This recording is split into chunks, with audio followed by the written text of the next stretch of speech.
Bismillah wa salatu wa salamu ala rasulillahi wa ala alihi wa sahbihi ajma'een. Amma ba'd.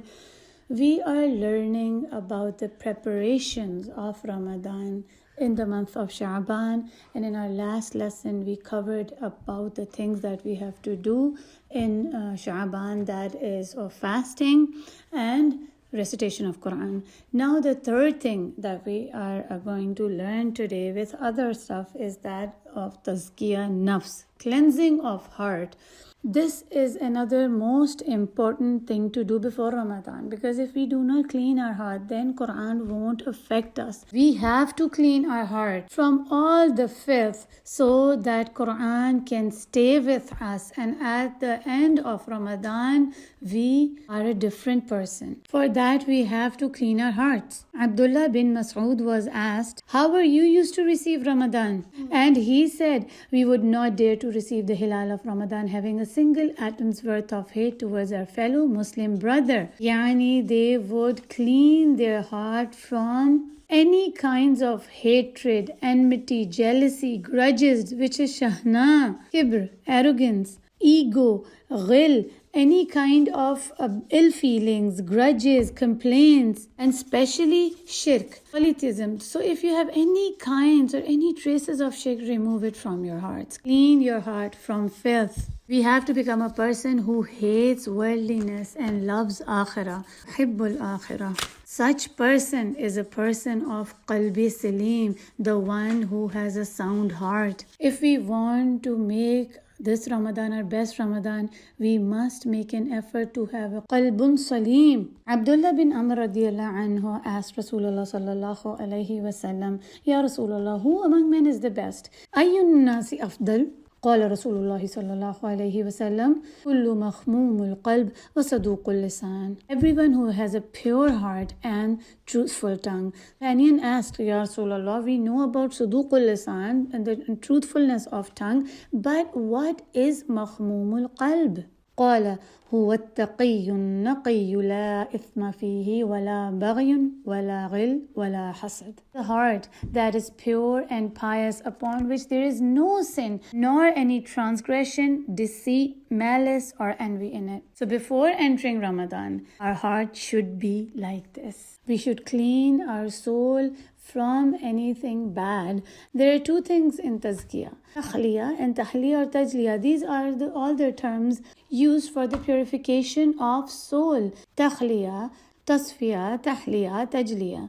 Firstly, we have to do Takhliya from the root khala, to empty, to vacate your heart from filth, remove negative traits, attachments, emotions, driven desires. This is what inner cleaning is. Khaliya or tajliya, to beautify with good deeds, which involves the refinement, polishing the mirror of the heart and soul. And this is what we have learned in our previous lessons, recent lessons of Suratul Mutaffifin, to cleanse your heart from the black dots, from the bad deeds or sins, before it can turn completely black. There's run on it, the rust of misguidance. Tazkiyah Nafs is very important. It is the purification of soul so that one cannot fall into the desires. It involves recognizing and relinquishing attachments to worldly desires by seeking forgiveness. This is how we receive Ramadan, by asking forgiveness from Allah subhanahu wa ta'ala,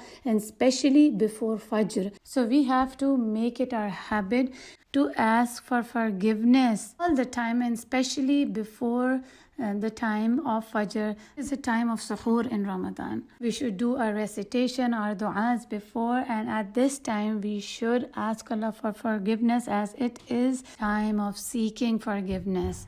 And then we should always seek forgiveness. Rasulullah sallallahu alaihi wasallam used to say astaghfirullah 100 times. When your heart is clean and pure again, when you are forgiven, you will enjoy the sweetness of salah, of recitation of Quran, and you would do more good deeds inside and outside of Ramadan. How will you know? You will see that you would run for salah, you would want to pray, you would love to stay as long as in your salah, not rushing through your salah. You will do long qiyam, long sujood. No one would have to tell you that do long qiyam in salah, do long sujood. You would not want to get up from sajda. You would love your sujood. You want to stay there in long. No one would tell you to bring khushu' in your salah, but you will have khushu' in your salah. You will attain the sweetness of your ibadah.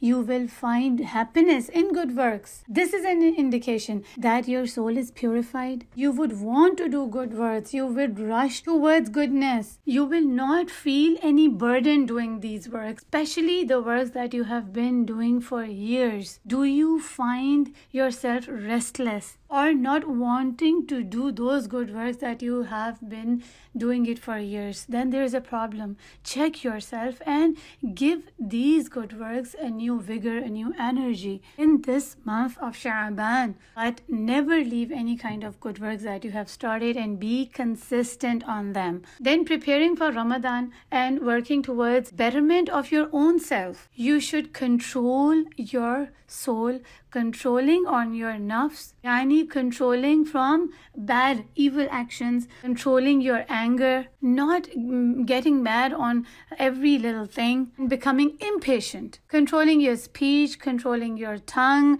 not cursing anyone, not fighting with anyone. This is one of the most important things that we should start practicing in this month so that we can make our Ramadan beneficial and for the acceptance of our deeds. We have to have control on our actions, on our tongue. As in a hadith it says, مَنْ لَمْ يَدَعْ قَوْلَ الزُّورِ وَالْعَمَلِ بِهِ فَلَيْسَ لِلَّهِ حَاجَةٌ فِي أَنْ يَدَعَ طَعَامَهُ وَشَرَابَهُ. Whoever does not give up his qawl az-zur, forged speech, nasty tongue, fawahish, sinful sayings and evil actions, al-jahal, Allah is not in need of his leaving food or drink. Yani, his fast is not accepted. Ma'adallah. We seek refuge in Allah from this kind of fasting, which is not accepted. Especially when we are fasting in Sha'ban, we look into it. If we are fasting and we are saying bad words and we are so angry all the time, we are mad, and kids say that, oh, my mama is always angry when she's fasting. It's better if she's not fasting. Then what kind of fast is it? Astaghfirullah. Our family should praise us that fasting has changed us. Recitation of Quran has changed our character. We have to work on ourselves in this month. Then do those good works that you do in Ramadan. Yani giving sadaqah. Encourage your family to give sadaqah. Sending food to neighbors, friends and family. When everything is expensive, do whatever you can, but spend in the way of Allah. And help those who are in need. Help others. Rasulullah sallallahu alaihi wasallam said, I prefer to help my brother and need than to be in itikaf in my masjid for a month. Allahu Akbar. Sometimes we concentrate more on our ibadah, but we ignore those who are in need and are deprived of doing that good deed. Abdullah bin Umar asked Rasulullah sallallahu alaihi wasallam which people or which deeds are most beloved to Allah, and he said, the one who is the most benefit to others. Be one of them and be consistent in your good deeds. Do all of these things in Sha'ban, and especially 3 things: fasting, recitation of Quran, and Tazkiyah nafs. Close the doors of sins and open the doors of righteousness so that you can enter through the doors of Jannah. And fast so that you can enter from Bab ar-Rayyan, a special door which will only be opened for as-Saimun, those who used to fast. After their entrance, this door will be closed and it will never be opened again. May Allah subhanahu wa ta'ala make us enter through that door of Jannah, Bab ar-Rayyan, and give us the ability in this month and in our life to do good works so that we can enter through the multiple doors of Jannah. Ameen ya Rab. Wa akhiru da'wana an alhamdulillahi rabbil alameen. Assalamu alaikum wa rahmatullahi wa barakatuh.